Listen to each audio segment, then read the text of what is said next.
Hello, my friends. Free humanity struck a great blow against the forces of world government and tyranny 2 weeks ago when people inside the University of East Anglia in England, the chief United Nations climate research facility, leaked thousands of emails, hundreds of documents, the computer programs used for weather models, and exposed that the internal scientists knew that the Earth was actually cooling, that they had to hide the decline, and also persecute other scientists and peer-reviewed journals and studies that were conflicting with their fraudulent views. In the emails, we've now learned that they're talking to Dutch Royal Shell, British Petroleum, Siemens, and other Fortune 100 companies about creating the global carbon tax as a system to fund world government. There have been giant new developments I'm going to cover in a moment. But I want to point out that Ban Ki-moon, the Secretary General of the United Nations, in an editorial for the New York Times 3 weeks ago, stated that world government is being formed in Copenhagen, Denmark, during this 2-week summit in December of 2009, and that the global carbon tax regime would form the heart of world government as the taxation and regulatory system for this.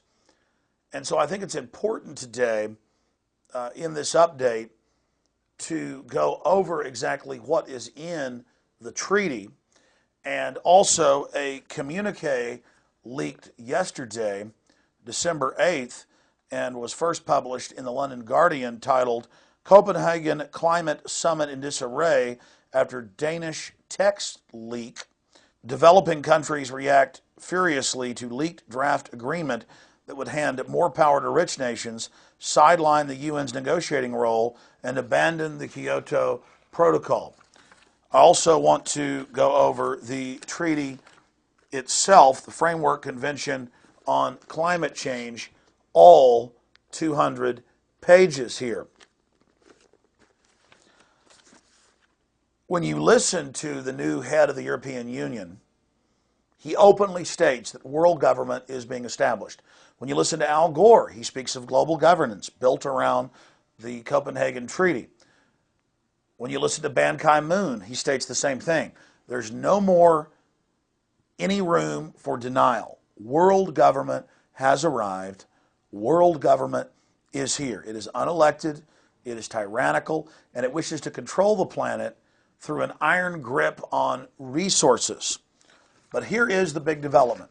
Remember that the private IMF and World Bank, holding companies for the private central banks of the planet, have been caught in Nigeria and Brazil, Argentina, you name it, Asia, Latin America, Africa, the Middle East, Eastern Europe, Russia, engineering crises, destroying economies so they can vertically integrate them and criminally consolidate them. In 2002, Greg Palast of the BBC was given several thousand pages of leaked documents. Simultaneously, Nobel Prize winner for economics, Joseph Stiglitz, went public saying that the IMF and World Bank were engineering financial collapse and the destruction of industrialized society so they could consolidate control. Now, in the last year or so, the United Nations and the private financial backers that control it, because the United Nations General Assembly is just a debating society, the United Nations Security Council actually holds all the power, and they admit that, told the third world, oh, you're going to get back at America and Europe and Japan that have been looting you, as if the people of those countries had done it and not the banking and oligarch elites that are based in them. You're going to get back at them. They're going to have to pay massive taxes on food, on energy, on travel, on financial transactions to you, to help you, to get the General Assembly and the members of the General Assembly to go to this Copenhagen event and to sign on to this. Now, in my film, Fall of the Republic, we detail from previous documents from the UN and from the IMF and World Bank, Goldman Sachs, JP Morgan Chase, Bank of London, and others, the Bank of England based in London, that private central banks were simply setting up their own private global government, and that the populations of the world, both developing and developed, would have to pay taxes in a form of new derivatives that actually Enron head Ken Lay came up with Al Gore in the mid-1990s. That this was a system of total hegemonic financial rule by this establishment. But on December 8th, 2009, during the second day of this global government founding event that the UN itself is calling the greatest moment for world government, the most important meeting in world history, the media is calling that because it is. This is the establishment of this tyrannical world system.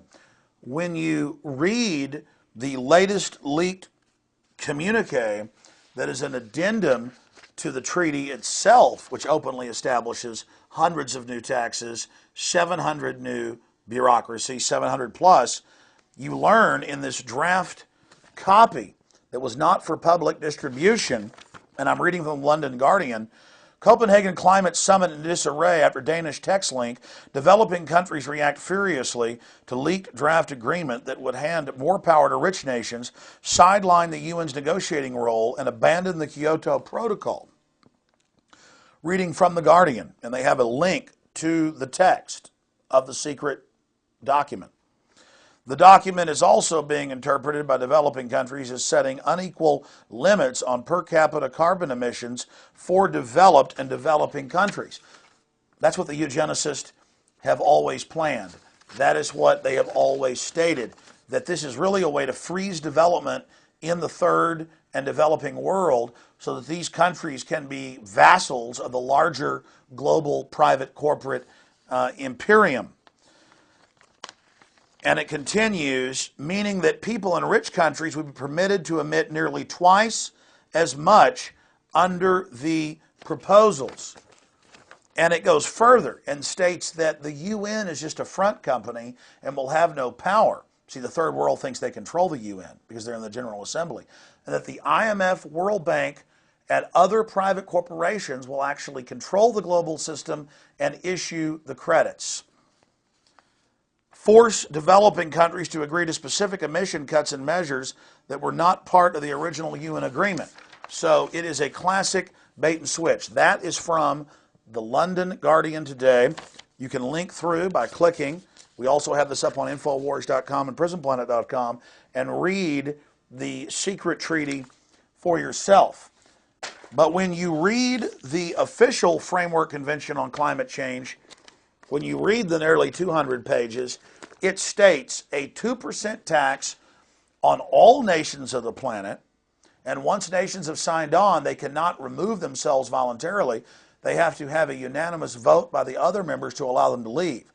So it's like a roach motel. The slaves go in, the slaves don't get out. And it states a 2% tax on the complete GDP of every nation, a 2 to 10% tax on all fuel, gasoline, diesel, natural gas, when most families are already on the edge of bankruptcy because of what the central banks have done with the derivatives bubble that broke in the fall of 2008. They state that a global regulatory body will control all transportation, starting with massive global taxes on all international and national air travel, and a surveillance tracking grid, tracking systems by license plate reader and RFID in the cars to track cars by the mile and to tax you. Part of it to be shared with the local governments, national governments, and the private international government. So all of this is happening.